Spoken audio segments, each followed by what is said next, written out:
Welcome to Life in Red. One of the most badass pages I've ever come across on TikTok. And then I found her Instagram, and then it was even more cool.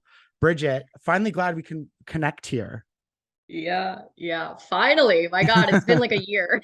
Exactly. We've been going back and forth for a year and over TikTok and email, and finally things lined up for us. You're my first Mm, episode being recorded in 2023. So congratulations on that. Happy New Year. We're going to no, start it off with thank you. a strong in your face sort of conversation about Yeah, health.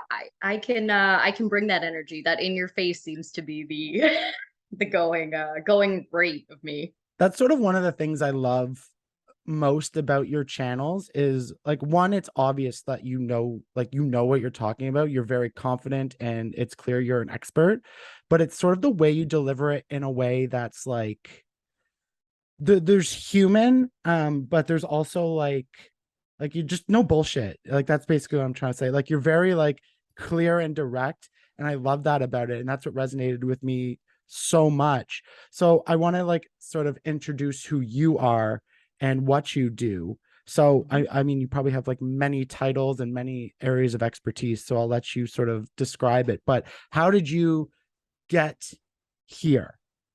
Yeah. So my journey started in the hard sciences. Like I've always I come from a place where I love that black and white thinking. I want things to be wrong. I want things to be right. I like that clarity. And I think that that comes with also many like student athletes or people who come from an athletic background as well. That all or nothing mentality is also strongly associated, I know now, with perfectionism. And so I really gravitated towards the hard sciences. And I became a conditioning coach. And as I went through those years in my 20s, I realized that when I was on the floor working with clients as a trainer, or when I was working with athletes, or when I was doing my own research, it- the counseling component always appealed to me. There was a long running like meme joke of what personal trainers, what people think I do and what I actually do. And then what actually I do was like a Sigmund Freud like classic picture on a therapy bed, you know? And part of that's true. And so that's I ended up going back for nutritional counseling, and I'm pursuing a master's PhD right now, which we'll parking lot that right now because like that's a journey. Ask me in another 5 years where I'm at, but that's the direction I'm going in. So to answer your question in short, I have the nutritional sciences, and I focus on the eating behavior as well. So I'm niched in between those two things, between coaching and counseling, you could say. Mm. I think the timing of this conversation couldn't be better because it's January 2023 as we record this. And I mean, it's the cliche. People get their New Year's resolutions. The marketers are out in full force on diets and getting you into the gym. And everyone wants a new body, and we're going to start the new year and sort Mhm. of try to transform ourselves, and then by February most people unfortunately are back to their old habits. And I want to start, you mentioned you're there like sort of like the therapist and counseling Mhm. people through these journeys. So I want to start there because as a mental health advocate and sort of in that realm, I think a lot of people struggle with the mentality around health. Mhm. It's a confusing space online. There's so much different advice. Like it's just hard to know who's right, who's wrong, and everyone's sort of selling you something different. And Mm. I mean, so when you take me back to maybe when you're on the floor, you're working with clients now, it's January. What are the sort of things you're trying to tell them to maybe set them up for success that versus years ago or even now other trainers are like rather trying to sell them something? Yeah, great question. I see where I have a few different thoughts going on. So the Mhm. first one is to determine the difference between science and pseudoscience. Because, in scientific practices, when nutrition is a science at the end of the day. Like that's where like the no bullshit attitude kind of comes in. Where I get really PO'd and on my social media is when you have people who are selling something and inducing anxiety in their audience to sell a product or to sell a service, And it looks like it's scientific, right? So a heavy focus, this is a very just clear, easy indicator, is if you're scrolling and you see something and you're not sure if it's scientifically based or not. Most of the time, something that is true science will be on the higher levels of the hierarchy of research, which we can go into another time, but it's focused on actual health.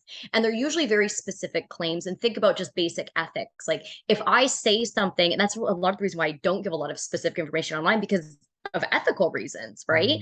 So ethically speaking, I would have to be incredibly specific with the information I'm giving to the individual.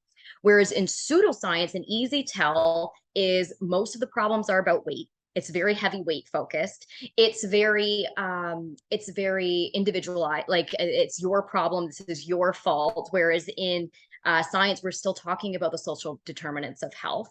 So that's like an easy tell from that, just to determine fact from fiction.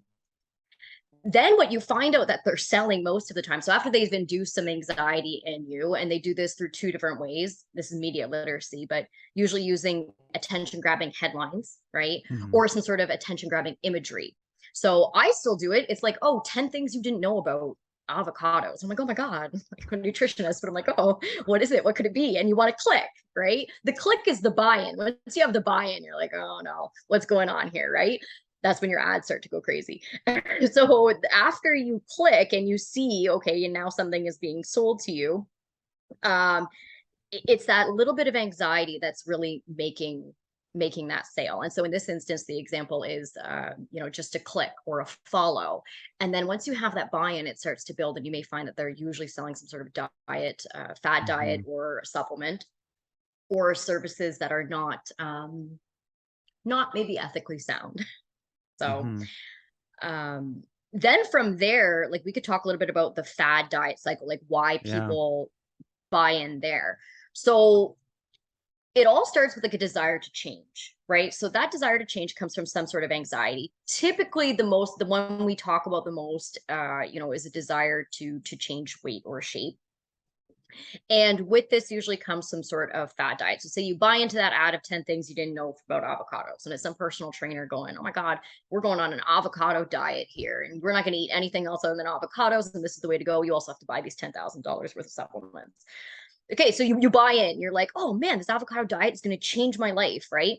When you restrict, eventually in this fad diet, you will consume foods that are not avocados, right? You're going to have some sort of binge restraint cycle possibly as well. Regardless, you're going to return to most of your old habits, or at the very least, and it could affect your basal metabolic rate. There's tons of problems with over restricting metabolically that I'm not going to get into today. I mean, we could, but that would be minutia, right. And then what happens is that when you fail that freaking diet, you feel guilt and shame. Almost all of our diet industry and fitness industry is so heavily enforced with guilt and shame. And when we feel guilt or shame, we internalize that. And instead of saying, oh, that diet was terrible, or that person who told me that diet was terrible, we go, man, I failed that diet. Our brain plays this little game on us that goes, you failed. And so then what does that do? Now you have a desire to be thinner again. It's not the diet's fault. It's your fault. I failed, right? It provides our brain with false evidence. And then that's how you end up diet jumping. So then by March, you're going, I'm going to do a cleanse before summer, So I went on a Bridget tangent again, didn't I? Love it. That's what the podcasts are for. I love tangents. Before I move on, I want to make something very clear to people who are listening. Are there such things as like bad food? Like when we talk about restricting, like, are there bad foods? No, there are. Okay, this is the thing. It's the language, right? Language, we know, especially mental health, language carries tons of information with it. One word, everything is in our language. Using good foods and bad foods pisses me off so much because there is no morality in your food choices, right? When we're talking about how eating disorders start, you have to start with like, what is a healthy framework of eating? And a healthy framework of eating comes from three different places. You have your food choices, which, can be socioeconomic, they could be developmental, they could be psychophysiological. These are just like the food choices around you. You also have two other factors, and that's your meaning, the meaning you place on foods. That could be very cultural, like, oh, I'm Mhm. Italian, so this is how I eat. Family dinners are important. Or you could have a different framework that you think of food as fuel. Maybe you grew up that way. You also have the meaning of size, which has a lot of self-objectification and your perception of weight, what shapes and weights mean. We now are seeing more research with that, with like fat phobia and things like that. So morality on your food choices of good and bad, that expands you into an area of disordered eating, where now you're labeling these foods on a moral context, which just isn't a healthy framework to be in. Mhm. Is there a is there a difference between dieting, especially restrictive dieting, and like eating disorders? I see this a lot on TikTok specifically, that like people will go on to someone who is like really training for, maybe it's bodybuilding or powerlifting, and like, their diet is so regimented. It's like chicken and rice and broccoli and that it. Mhm. And then you see people in the comments saying this is like an eating disorder. So when we're talking about dieting or any of that, is there like a difference between that and disordered eating? Yeah, that's a great question. So think of those three topics as like a standard of healthy eating. And there's actually lots of micro topics. So you have your food choices, your meaning of food, your meaning of size. If those three things are in a good place, and I think of like toddlers, which is pretty sad that that's like the framework of where I'm starting with, of a healthy relationship with food. You have this gray area next to it when things start to shift. So let's say you start looking at foods like good and bad. Let's say you start placing a different meaning on size, like associating skinny with healthy. Let's Mhm. say you start choosing food choices that are, say, misinformed, of just straight up like, oh, fruits are unhealthy now. I don't know, I'm making it up, but you hear that So much sugar. Yeah. disorder. Right, yes, exactly. So you have this disordered eating gray area, and the two criteria for that are, yes, your perception of food and a change in your diet. So that would check the box off in terms of that bodybuilder who's intentionally changing their diet with certain amounts of restrictions, or say fad dieting. But the other criteria for that is like a negative body image. So body dissatisfaction, which a lot of bodybuilders could potentially, I'm just saying they could, fall into this disordered eating things because they are intentionally changing their diet for shape or weight. A lot Mm. of the times that could come from body dysmorphia, but until the next step for a diagnosed eating disorder is that it is psychopathological, right? So that's the defining difference between disordered eating and an eating disorder, that diagnosis. And only a qualified medical professional can do that, obviously. That being said, there is a lot of disordered eating in the fitness industry, right? Bodybuilding has been around for a long time. It is a sport, but it should be looked at as a sport. If somebody would say, if somebody looks at an NFL player's diet and their fitness goals and what they're regimented doing, they're probably not doing too much different in terms of that. I have to change my diet and I have to change my physique for these goals. But these are professional athletes we're talking about. And I don't want anybody to look at bodybuilding like it's not a sport. They are true Mm. athletes. So that's something to also take into consideration as well, if they're taking it seriously. That being said, Right. What yeah. do you what do you think it is that makes us so susceptible to these sort of, I know you sort of mentioned the anxiety, but it seems to be prevalent, and especially among women, when it comes to these sort of diets. And I don't mean that in a demeaning way at all, but No. just that's sort of what it's marketed to. Um, we have Yeah. so many, like, I see the carnivore diet now is, and that stupid doctor who's like all over being like eating green vegetables is bad. We have keto, which I don't know how still is, how much like weight Yeah. it still has, or if it's gone. We had the Atkins. I remember when I was growing up, that was big. The intermittent fasting now, starving yourself intentionally. I mean, Hmm. what makes us so susceptible to, is it like a nature nurture thing? Like, is it go all the way back to childhood? Yeah, like your developmental process is huge here. And actually that's funny, because that's one of the first things that we think about when we think about prevention, right? Like a lot of prevention of eating disorders and disordered eating has been targeted to youth or young adults. But I have three different thoughts here that I'm going to run past you, and then we'll kind of pick and choose where we want to go from here. But the first is when we talk about, and I'll go with the developmental first, is the levels of influence, right? So in childhood and in our development, our microsystem is our most influential. Right. So that's from our siblings, that's from our parents. If you were raised in any other institutions, like a school, like a church, like a religion, those all form your belief systems, right? So that is the most influential.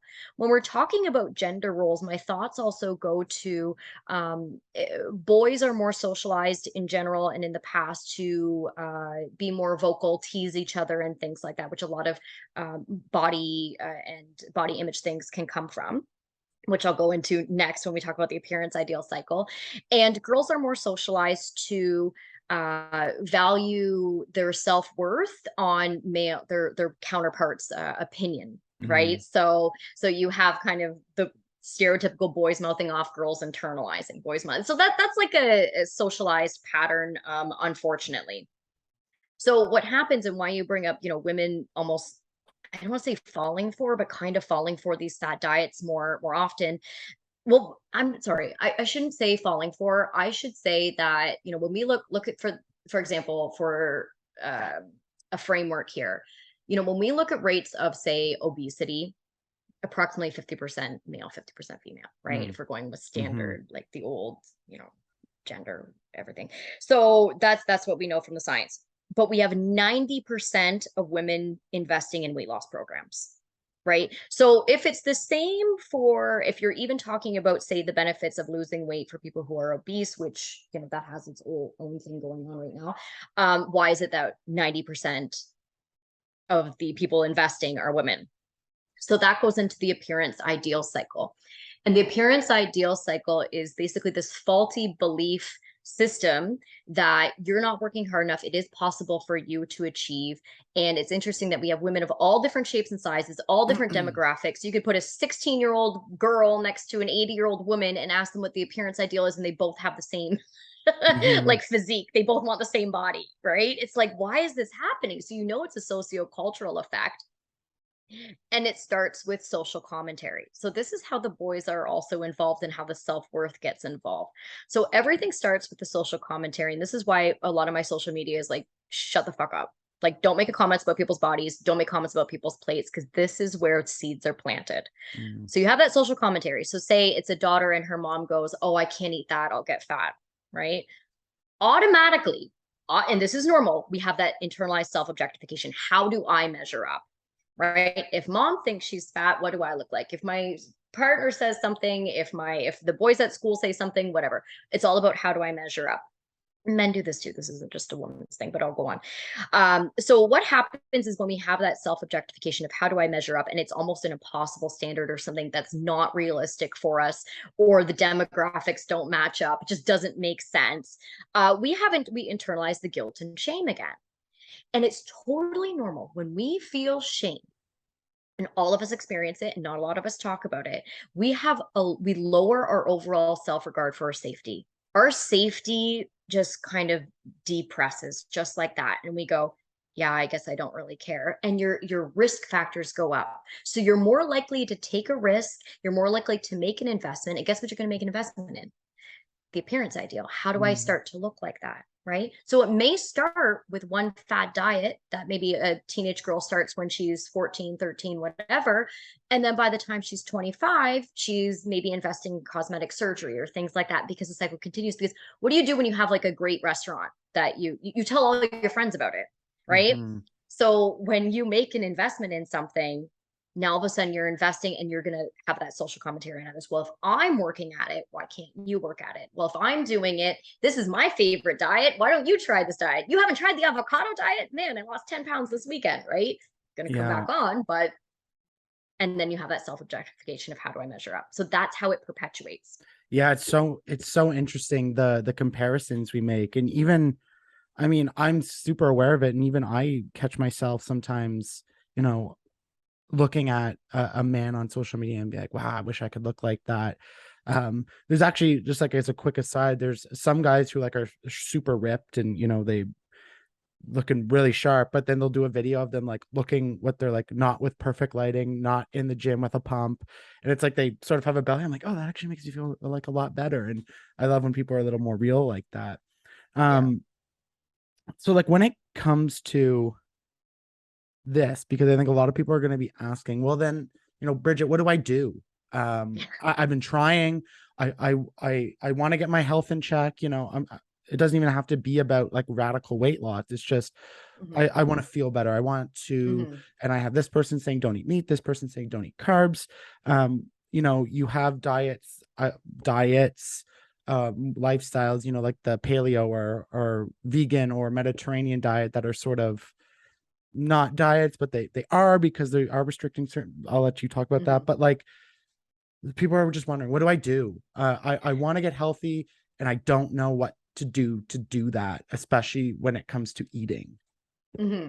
Yeah. So to transition out from the appearance ideal is if somebody feels like they are thinking about food all day long, or they're having a problem with their relationship with their body, you know, from an outside, like a trauma informed perspective, because I just want to touch base on this quickly before just going into the general nutrition advice, is that if you feel like you're caught up in these cycles and it's been too long, the interesting thing about shame and guilt when we associate it with our bodies or our foods is that the behavioral, like the thing that you can observe, we always talk about behaviors being the only thing we can observe, but there's thoughts and emotions behind it. So if you have a feeling of shame, or you're having thoughts of guilt and things like that, the behavioral thing that you see actually is refusing help, which is so ironic. And that's how these cycles can really, really perpetuate, right? Because you have such a feeling of shame or guilt that you're not likely to reach out for help.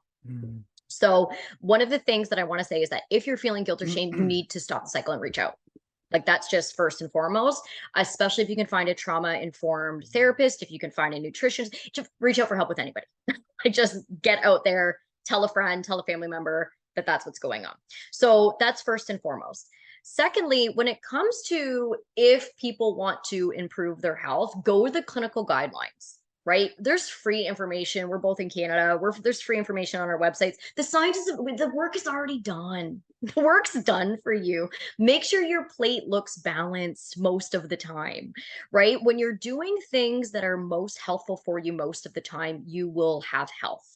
Right. This is where that haze, the health at every size comes in, because I always beg the question when somebody comes in, they say, I want to lose weight.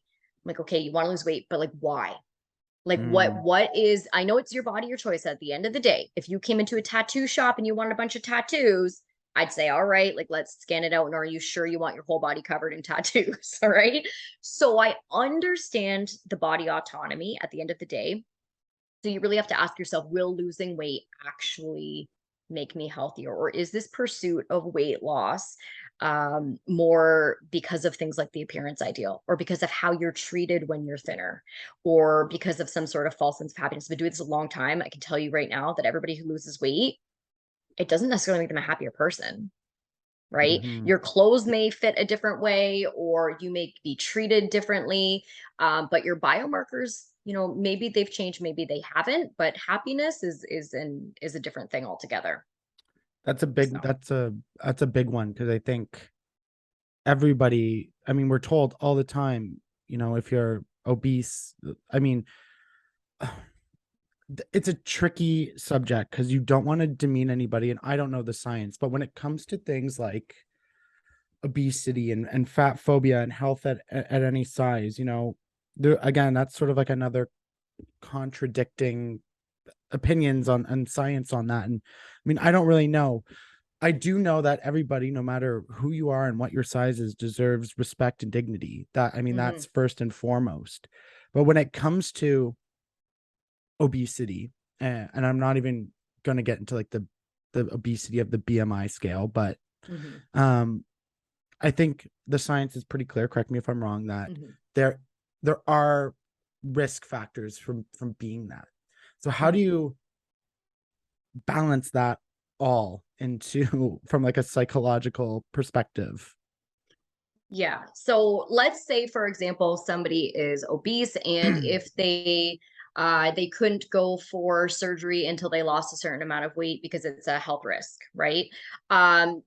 Still the diet would be pretty much the same. You'd be looking at a slight caloric deficit, right? Nobody is looking at doing a fat diet. I've seen some research in which people do have to go like say the bariatric, right? So leading up to bariatric surgery, having to take shakes and things like that.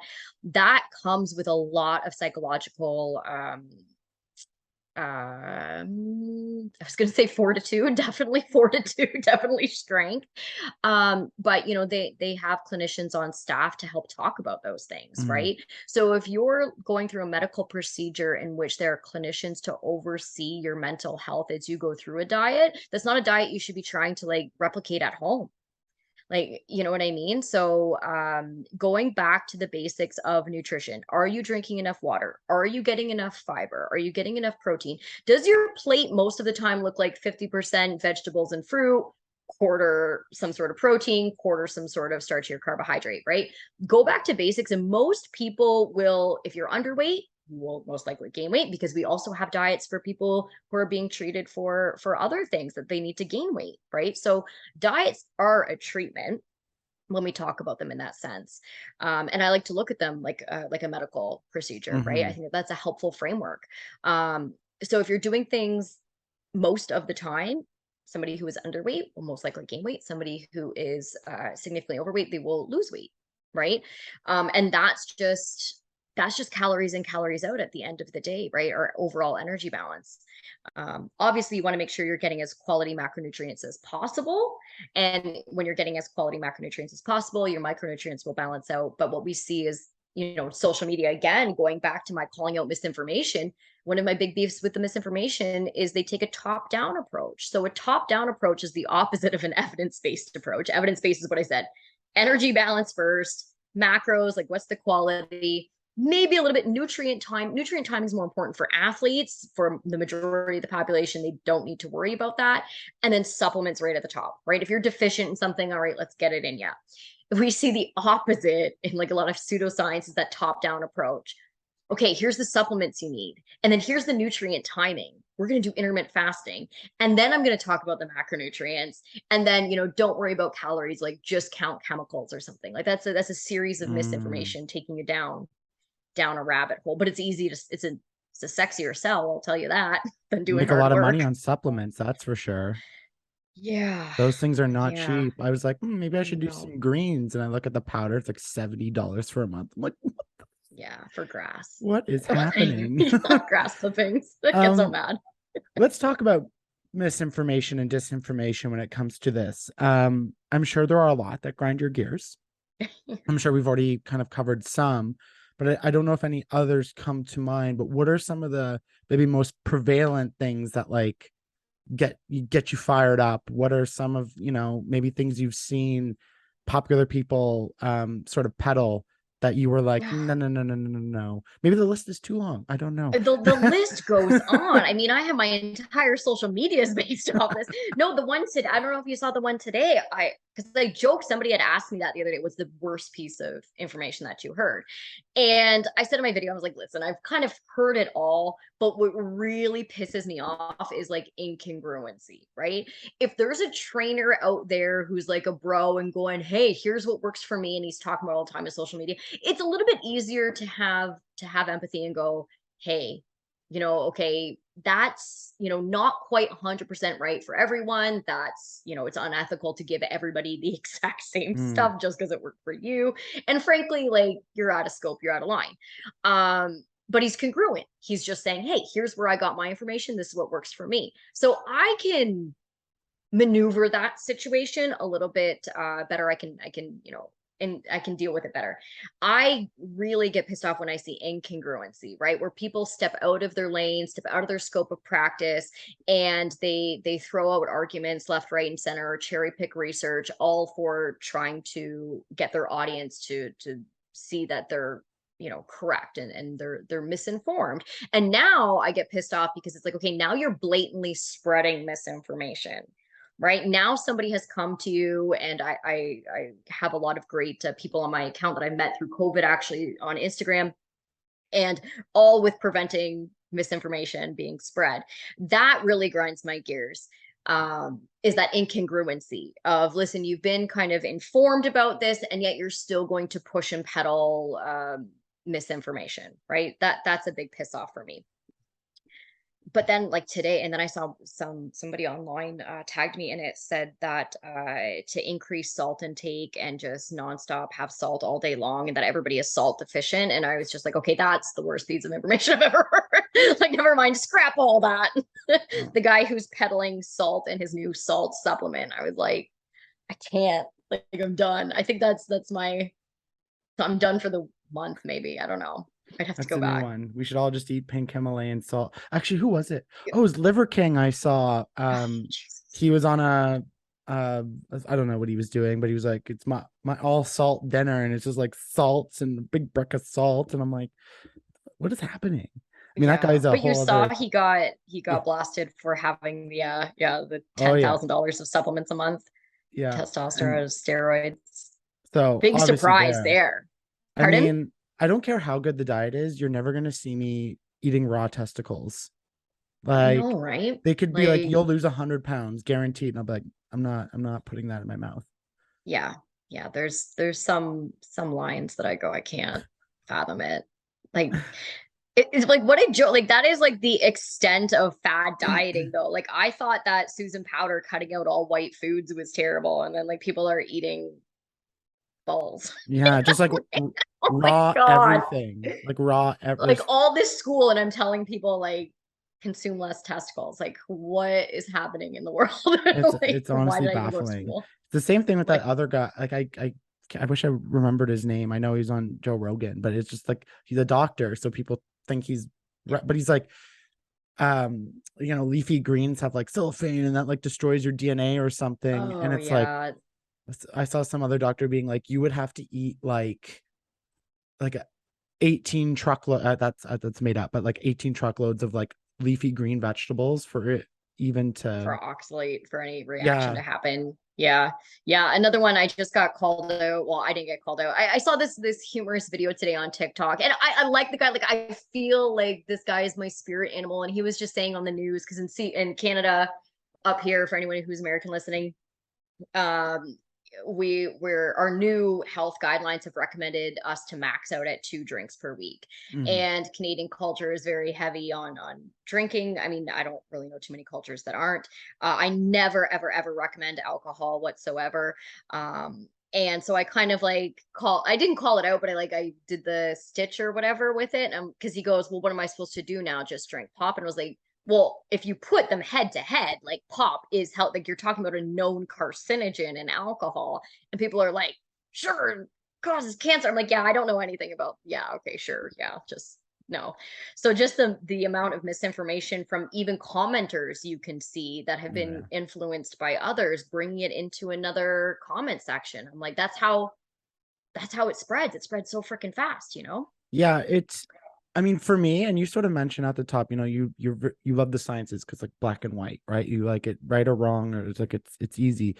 What I find so much about just our general culture and society, whether it's science, whether it's um cultural issues or political issues, like we always default to like this or that, and we don't leave room for that in between. Some people call it nuance, complexities, Hmm. that it's like, we know alcohol is bad. We know Hmm. alcohol is bad. We know people are still going to drink. So Hmm. it's like, these are guidelines to help you make the best choice possible. If you still want to drink, they didn't make that illegal. Yeah. They're not saying don't drink. They're saying, hey, if you drink, these are the risks. Now you know. Yeah. But people are like, I want to, just, of course, comment sections. You can never depend on being healthy, but it's Yeah. just, I don't know what it is. Maybe it's just to simplify things, but like a lot of things aren't right or wrong, or good or Oh, bad, yeah, or one and two. absolutely. that's yeah, false dichotomies, right? Like that's a cognitive bias and a logical fallacy, is thinking that it's either or comparing like apples to oranges, right? Too, that's another one. And that's kind of what this guy was doing. If you can't compare alcohol to pop, and then you have like the other argument of dose makes the poison. And at the end of the day, there's a difference between, and this is like on an individual level and then on like a macro level as well, of that, when we see a lot of this wearing a badge of honor and these superlatives of all or nothing, and I go hard, go home, or yes and no, and black and white. And I used to be like that. Like that's a strong Mm-hmm. component of the Mm-hmm. fitness industry, but that nuance is so important. And when you find the difference, and when people learn the difference between that all or nothing thinking and striving for excellence, it's a game changer. So I do that like in sessions. That's a little bit more digging. That's a little bit more like, I can't really speak to that too much, but it takes time to notice the difference, that there's a time that calls for perfection or all or nothing thinking, right? A person who's doing surgery for 8 hours, they need that Mm-hmm. perfectionism. But thinking and almost to the point of obsessing over what you're going to eat for dinner, or that foods are good or bad, that's not worthy of that perfectionist thinking. Right. That's that, when you strive for excellence or do things well, do the important things well most of the time, that's where you find this clear the clutter out of your brain. And that's another reason why the clinical guidelines are so important, because the clutter's gone. Do that most of the time, right? Canada's saying, listen, we know more than 2 drinks a week, you're going to have a huge increase in your cancer risk, right? There's no, like you said, there's no legalities with it, but like, hey, here's the facts. And when we're striving for excellence, which we do in science, right? Mm-hmm. And again, and that's a big, you see that pseudoscience is all or nothing, good or bad, black and white, where science is striving for excellence, right? We're trying to give you the best, and we're trying to prove everything else false, so that like it's falsifiable, right? We Mm-hmm. have that information. Yeah, that strive for excellence thing is a great point, because I think that's the mindset um that a lot of us, like, we as a society, we as people want the quickest and fastest results possible in every sense. Like Mhm. we don't really have a lot of patience. We don't really understand a lot of things are a process and a journey, and things take time. And I think that falls a lot into whether we talk about that appearance cycle and wanting to change our bodies, whether it's nutrition and fitness, right? I think maybe that's another reason why the fad diets are so popular, because you can lose a lot of weight fast. They just don't tell you you can gain it back really fast once you Mhm. stop. Mhm. But I want to talk about that in a specific to the science aspect of it, because I'll even admit, when I first started the gym, I did it because I felt overweight, and I felt if I got in a little bit better shape, women would like me more. Mhm. That was my reasoning for going into the gym. And then once I actually got in there and I was like, oh, actually this feels good, my brain feels good, my all those things, that then it like changed the mindset. But I've been going to the gym now for like 5-6 years pretty consistently. Mhm. My body hasn't changed a whole hell of a lot, because I'm not really in there with a super strict program, and all the things that these fitness influencers are trying to do, right? Like I'm just in there doing some Mhm. exercises and slowly improving. But I don't think people realize that, and that's why you get there in January, you go, people will kill themselves and go like 6 days a week for 2 hours a day, and then be burnt out, and then not have any changes, and they're like, well, screw this, I just can't lose any weight, or I Mhm. can't, you know what I mean? Like it's that all or nothing mentality and approach again. How do we break sort of that cycle, if at all possible? Yeah, I mean, one of the things is setting realistic goals too, right? And knowing why you're doing something. So, look at your variables. Have you heard of like even SMART goal setting for the Mm-mm. gym Nope. and things like that? Okay, so SMART goal setting is specific, measurable, attainable, realistic, and then a time frame. So the first one has to be like a specific goal. So like uh I want to, and usually it works here. I also do like slash sentimental, right? There has to be some sort of meaning behind what you're doing. Otherwise, motivation wavers, discipline is like what keeps you going, right? So some sort of sentiment with the specific, I like to, that's my personal preference when I work with clients. So let's say it's I want to have more energy to keep up with my daughter when she plays Mm. soccer, right? Okay, cool. So then measurable, what does my energy look like? Right. So right now I would rate my energy at a 6 out of 10 on a day-to-day basis. 8 out of 10 would be not getting winded with her. So I'm going for an 8 out of 10. In order to do this, I'm going to go to the gym and I'm going to work out, say 3 times a week. There's another measurable goal. You want the measurements to be as precise. You can always, this is the thing about goals. You can always go back and change them, right? Some people go like, no, I don't want to set a goal because I'm afraid I'm going to fail. I'm like, they're just benchmarks. Like, again, that striving for excellence, you can change them. That's like, you have the power to change them whenever you want, literally whenever, tomorrow, tonight, in 5 minutes, doesn't care. I don't care.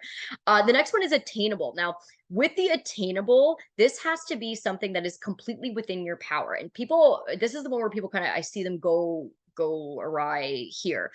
Attainable has to be 100% in your control. An example that I use is when I was a personal trainer working at a gym. I had a client come in. She wanted to sign up with me for like a full year and like 4 sessions a week. And she had the payments down and everything else. And as we're going through, I'm like, okay, these 3 sessions this time, and then 1 on Saturday will come in, this and that. And for a fluke, I don't know how it came up. And she said something about like the bus system. And I took the bus for the longest time when I was in Windsor. And yeah, so our transportation system down here is not great. And I immediately went, oh, we can't do this. Like, this is not going to work. Like, I know for a fact that the bus on Saturdays is almost always 45 minutes late. I know for a fact that Monday through like our sessions, we're going to have backup times. And so that's what I meant about attainable. She was relying on an external source to make it to a Sunday session that was highly unreliable and highly unlikely. So we had to go back to the measurement and go, okay, how are we going to change this? I don't want to change the sentiment. I don't want to change the specific too much, but what's the measurement tool we can use? Okay, you're coming in to see me 2 times a week. We'll aim for that 3rd. And then I'm giving you at-home workouts, right? So this way you're not missing the bus, relying on a bus system. So that's attainable. Then you go, is this realistic? So now you have to go back and do a check mark. Yeah, okay, this is realistic. And then set a time frame. So when are you checking back in with yourself to hold yourself accountable? All right, so if we're aiming for 12 sessions at the gym, weightlifting, and I want my energy to be at a 7 out of 10 by the end of this month, I'm going to set it for 1 month and then check back in with myself. Did I hit 12? How are my energy levels? Am I not feeling as winded? Am I at a 7 out of 10? Or am I going to the gym too often? I'm so gassed now my energy levels are lower. Well, then I need to go back and revisit everything. So that's an example of how people can hold themselves accountable to health goals without it being something that is just weight loss. Right. And, if somebody needed to lose weight in that process and it actually did benefit them and it actually did change their energy, that would be an added bonus for them, possibly. Right? Not saying that it would or it has to, but it could be. For somebody who's underweight, maybe they notice they have an increase in weight and increase in muscle mass. They're seeing more definition, right? It could go either way, right? So, did I answer your question? Yeah. And it sparked another one, so even better, because I think right? Our goals are so set on that weight loss factor for the most part. That is why we're doing this. We want weight loss. And you mentioned something that stood out to me, and you mentioned is the weight loss, or I already forget the exact quote you said, but it's like, is that healthy for you? I remember getting this argument with a few people because they wanted to do a weight loss challenge, and I was like, listen, weight is not a determinant of health. Again, I'll go back to myself. I've been exercising, and I already am sort of like a stockier fellow. When I started going to the gym, I wasn't losing weight. I was putting on weight because I was weightlifting, and I was getting bigger arms and bigger shoulders and bigger legs, and I was actually going up in scale, but my cardio was better. I could go longer, I could lift heavier. So like, I knew I was progressing, but the weight wasn't there. I don't even know if there's a way, and it's probably working with the expert, but like, how do you know that if like the weight loss is even right for you? And I'll even go to the cultural example of, I want to just lose 5 pounds. I'm going to the beach. I want to lose 5 pounds. Is that good for you? I don't know. Like, how do you maybe determine that? Yeah. In an assessment, in a beginning phase, start slow. Like, I would start slow with that person. Even if it was a friend or family member coming to me, I'm going to ask, what makes you think you need to lose 5 pounds? Right. This is just a side note too, asking what questions, you often get more information from people than why. Cause most of the time when you say why, people go, I don't know. Yeah. Exactly. Right. Or they're prepared for a why. right? So they'll go, because I'll feel better. But like, what is making you, like, what makes you think that? What made you ask me about that? What makes you bring that up? When you ask those what questions, all of a sudden they start going like, oh God, like, I guess I think it's because of whatever. And they're going to have more insight into, again, the behavioral thing is for some reason they're coming out and they're saying, blah, I want to lose 5 pounds. But what are the emotions and the thoughts that are going on behind that is what I'm thinking about, right? It's like, okay, big emotions equal big behaviors. If you're willing to go to extreme measures to lose 5 more pounds, where's the emotional drive behind that? Where's the benefit? Right. And actually it's interesting too, because this is we're both activists too. So this is very like the 5 A's of leading into advocacy, right? So the first one is like awareness, right? That's like your exposure level. So somebody who's maybe never heard of a fad diet, they may go like, oh wow, that's wild. Or maybe they've ever heard of fat phobia and they may go, oh okay, all right, that's that. It's like on their level, they're aware now. The next is analysis. And that's kind of where, and we can do this within our own circles and analyze. You're not necessarily calling them out, but you're saying like, who's benefiting from this and who's suffering, right? Is that level of suffering for that last 5 pounds, is that really benefiting you? For a professional athlete, it might be make or break, right? For our neighbor, after that analysis, when you get comfortable with that analysis, and that's like generally like what I would do in an assessment or even with friends and family, then you have that activism, right? So the activism is more of the call out culture, right? And you go like, hey, this, I don't know if that's right. Like, I don't know if that makes sense. Or, to protest, whatever makes you feel good. I want to be on your side, body autonomy at the end of the day, but I'm not the person to come to with this because I think that I believe in health at every size. And, that could be your form of activism, is saying that's not for me. Right. Advocacy is when you're constructively and actively working in the field. So that would be, you'd be working in it, some sort of HAES program, dietitian, things like that, and maybe medical. And then having access would be also a source of influence, is the last A. So that's like where I like to use my social media, is just like, and you don't have to be super top level to be able to do it, but just say, hey, that's what you're doing with this podcast right now, right? You're being a source of influence with it. The access for me is the most important part, I think. Yeah. Not in terms of that general, like the 5 A's, but I think that's the one for people that's the hardest. Because we live, and I don't have to tell you that, like a society, whether you say capitalism or the patriarchy or wealth inequality, I mean, inflation, we could talk about just access to healthy foods for marginalized and vulnerable communities.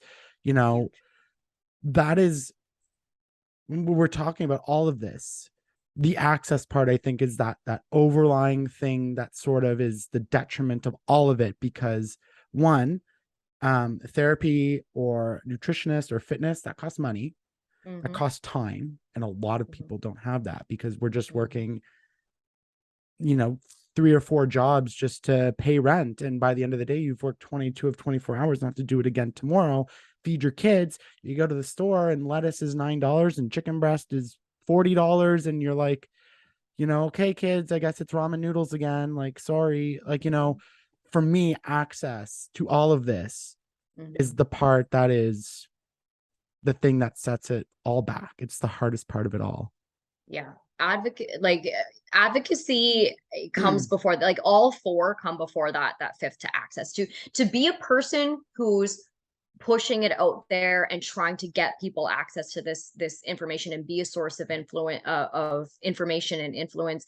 It's really difficult to get to. You can't get to that point without the awareness, right? And so that's why, like, a lot of the stuff that we see on social media, it needs to be evidence-based. It needs to be trauma informed, right? We need to have that source of influence to build awareness on, say, social media, for example, and say, hey, here's what's up.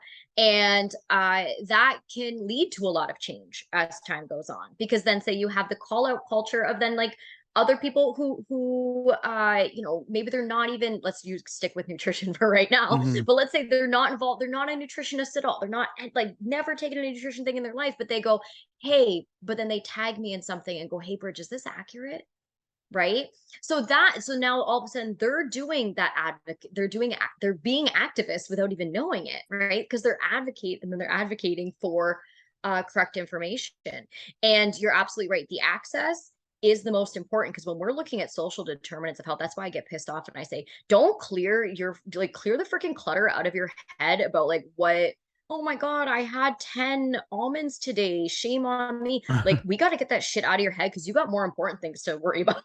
Like, I want you to go make a difference in the world. Like, come see me for a little bit. We'll get rid of the shit in your head, clear it all out, and make room for bigger and more important things, right? Yeah, To it's me. Yeah. I'm again, it's so sad because even most of the advice you see, it all relies on having money or having time or having anything.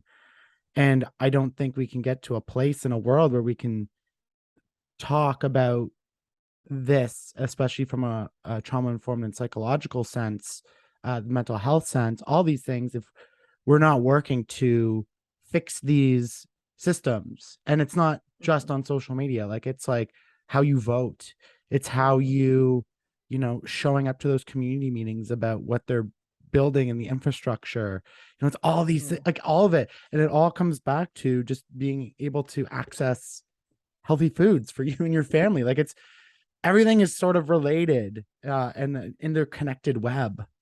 Yeah, no, absolutely. And yeah, community is everything. Community over capitalism all the way, because a big proponent of these capitalistic, like why these fad diets continue, why these, why is there a new bestseller diet book every month? If you go to Indigo, there's two competing things. Like, it's right there. They're both saying each other is wrong. They're both freaking wrong. Mm. But that capitalistic, like, if you work hard enough, you can achieve it, is embedded in our brains and the way we're socialized in terms of our own shape and weight, the meaning we place on that, the levels of productivity in your day. We all have 24 hours. Like, you can't get to the gym, that bullshit. Mm-hmm. And then you also have on top of it, these people are, and I do feel that everybody has mostly good bones in their body, mostly good intentions. They're trying to feed their families too, right? They're selling Yeah. these books, they're selling products, and they may not have the awareness of community over capitalism, right? So when we look at things we can do in our community, social media can be a community. The people you're influencing in that can be a community. And that's why I give lots of free information. It's like, I Mm-hmm. know not everybody, like, if you can help me out, come see me and your insurance covers me, or you could pay out of pocket, like that helps feed my family for now, right? But, at the end of the day, a lot of the information is there. And when we stop investing, your money is your vote, right? When you stop investing in things like fad diets and wild and crazy programs and crazy diet books, you can use that to build community resources, right? It could be something as simple as donating back to the money you spend on a diet book, go invest it, go give it to a local food bank. You know what I mean? Something as simple as that, you just reinvest it back into your own community structure. I'm kind of going off on a tangent now for sure, but you get where I'm coming from. Yeah. I mean, I love that you said community, because there are great initiatives. I mean, they have community gardens in some spots. I mean, you have um your farmers markets and local things like that. I mean, there are things, I mean, that we can invest not only our money but our time or our resources to improving, instead of these Mhm. sort of, whether it's the books, whether it's the $1,000 online courses, um even as far as like just getting to know your neighbor again and like sharing food or having dinners, or like bringing something over, like all that stuff. Like there Mhm. are all that negativity, all that exists, but there are still great positive things that we can do to help feed ourselves outside of the system. Oh yeah. Yes, absolutely. That's the nature of like potlucks, right? That's where Yeah. potlucks come from. It's community coming together and family coming together. And I think that that's a big proponent of, again, like I said, of the pseudoscience, is pushing it back on the individual. So the individual feels like they're to Yeah. blame. I mean, take a step back and look at the societal everything going on, right? With these fad diets. And that goes back to the social commentary. That's why I'll say, like, a group of, my lived experience, right? Going out with a group of girls, and everybody's like on a different diet, talking about their body. I'm like, no, we don't do that. We don't do that anymore. No, we talk about other things, right? Let's get into an argument. I'd rather argue about politics than talk about what diet you're on, right? Like, give me anything. But it's all of those, like I said, right from the beginning, the level of influence being the microsystem and the immediate people around you is the biggest level of influence each individual has. So if you can start to make a difference on the people around you, then that's how we have that community change. It has to start somewhere. Mm-hmm. So, when we're one thing I want to leave people, because we did a whole thing on fad diets and misinformation and disinformation and research and how confusing it is. I don't know if you have an area of expertise in this or have any thoughts, but what are maybe some ways that people can sort of flag when they see it? You know what I mean? Like if they see someone talking about something and maybe even using research to back their claim, like what are maybe some telltale signs that go off in your brain that maybe some other people could use, so they're, besides just tagging you, I mean, if that's what you want, that's totally cool too, but you know what I mean, like that people can be like, at least make them skeptical and make them go, like that's a warning sign. Like, are there some things like that? Yeah, absolutely. So the first one is the weight focus. That's a really easy one. That's probably the easiest one, is, blaming things on just weight. You're feeling this way because of your weight. It's like, I don't know. The next one is an appeal to emotions, right? So when we have it, like science, science has that like it gets really miserable, but it's like feelings aren't facts, right? So science removed, like that's why I'm like, Okay, Ben but Shapiro. yeah. Oh God. Oh, you had to. Right. So but ironically, right, so this is where pseudoscience will appear as science, and any sort of appeal to emotions, right? Like you're not working hard enough, any sort of anxiety inducing things like that can be really, really up there. Other ones, definitely cherry picking. So in cherry picking research, so for those who don't know, and this, I also, wait, side note, because I just want to say something about traditional medicines really quickly, because I don't want it to be for people to think that I am like anti-traditional medicine or Eastern medicine or things like that. But that shit's gate kept, man. Like that's not what we're talking about here. We're talking about people who are profiting off of things coming across as scientific, right?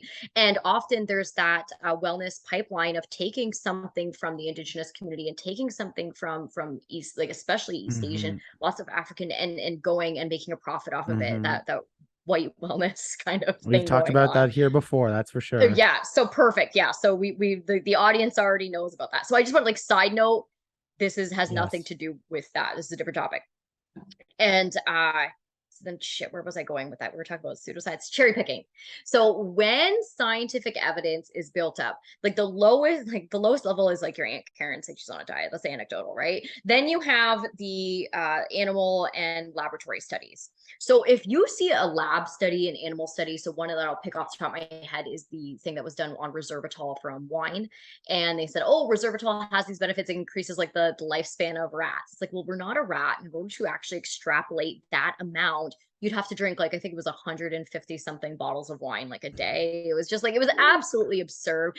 Aspartame, tons of aspartame with animal research, right?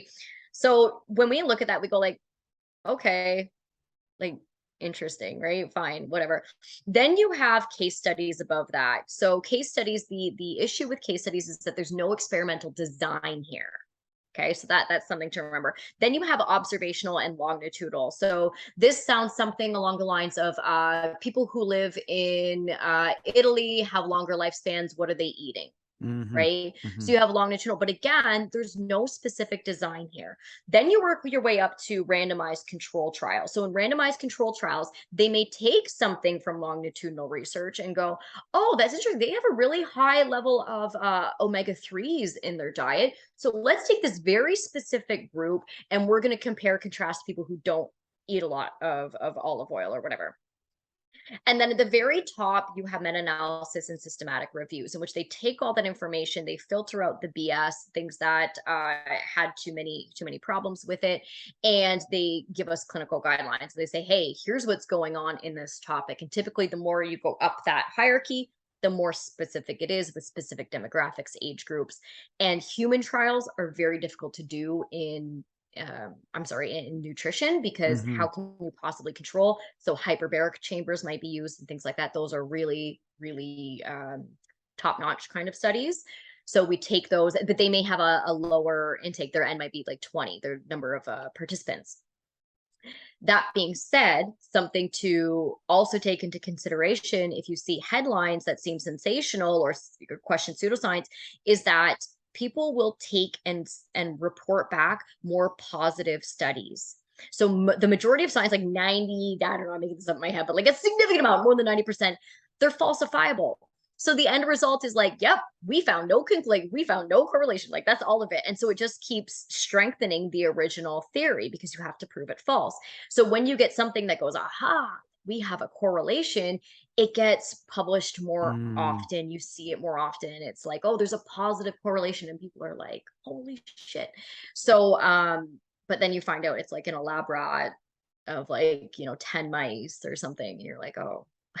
Yeah. So. I mean, as someone who works in the media, that's where I find the most fault, because we'll do that. We'll be like, scientists say like whatever, like eating 2 grapes a day will make you live to 110. And then no, we all know through everything that like 90% of the people do not read the article. They read the headline and they're like, I can drink wine now, perfect.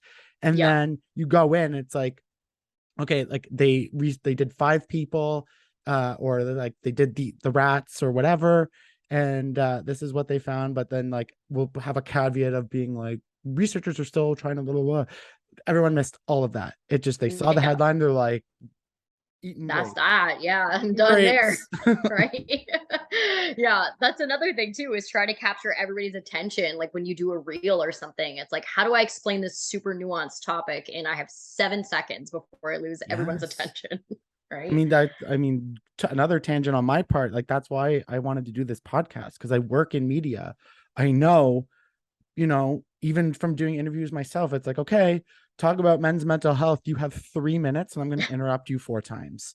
Yeah. It's like, go. And it's like, well, masculinity. Thanks, Brian, for coming on. That's all the time we have today. And you're like, oh, exactly. No.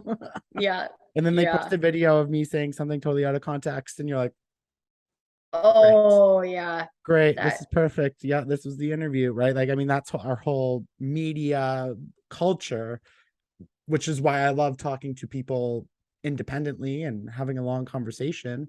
And because I fell for stuff like that when I was younger. Like, it's so easy, and then you start figuring things out. Yeah, that takes it absolutely full circle to what we first spoke about attention grabbing headlines and images, right? It's all about inducing anxiety to get that click, or like we used to buy magazines in the grocery store, things like that. I don't know, maybe there's probably some people do. I see them, I hate them, but it's all about that anxiety inducing state. That's the basis of marketing, right? And then what you're actually increasing that revenue for is anybody who's invested, the advertisers who've invested in that, and then they're selling products or concepts, right? So it's a well-designed machine. If we could use it for good, that would be amazing, right? Well, once positivity and good starts making money, I think we will. But unfortunately, as much as some of us are trying, we're still not quite all the way there. But I think, people like you, and the things you do and the messages you put out there, I mean, like I said right off the top, I love your channel. I think it's perfect, and it's perfect for someone like me who I want no nonsense. I just want to come and be like, okay, here we go. And it's like, it's just there for me. I don't have to like go back to Google and be like, oh, okay, and go through like WebMD and like Healthline. And like, I'm like, man, like, am I getting cancer from this? I don't know. It's so hard. Right? Like step 1. Yeah. Don't Google your symptoms, right? Oh my God. Yeah. But listen, it was everything I hoped it to be and more. And I'm so glad I got to finally to have a chance to talk with you, sort of face to face. Sort of face to face. I mean, in 2023, it counts now, right? So, what are the things you're working on? What's coming up? Where can people follow you?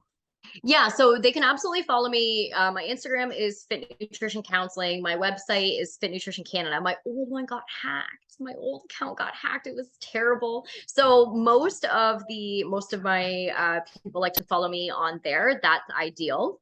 Otherwise, my website is nutritioncanada.com, and I have a new course coming up. I'm also speaking at the Canadian Nutrition Conference. Ooh. And yeah, they can come to me for one-on-one, or they can come through for some education, either or.